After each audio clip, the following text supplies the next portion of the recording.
करेला पूजा नवानी कला गेला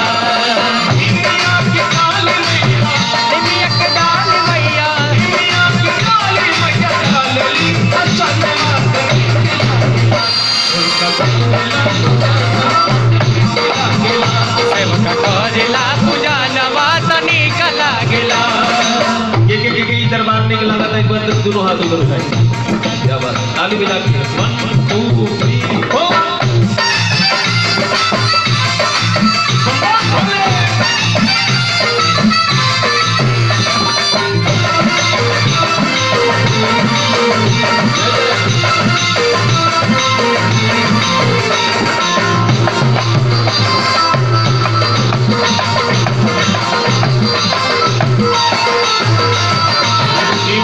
पतैया उधर गचरार हो लाले सनिया मैया चढ़ते कुआर हो के पतैया उधर गचरार हो लाले सनिया मैया चढ़ते कुआर हो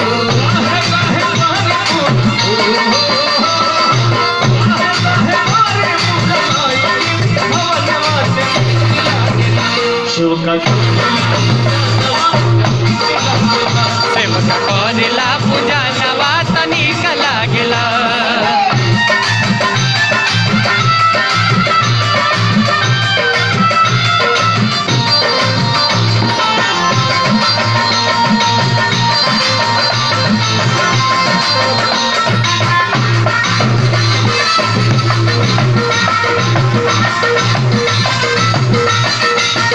अब देखिए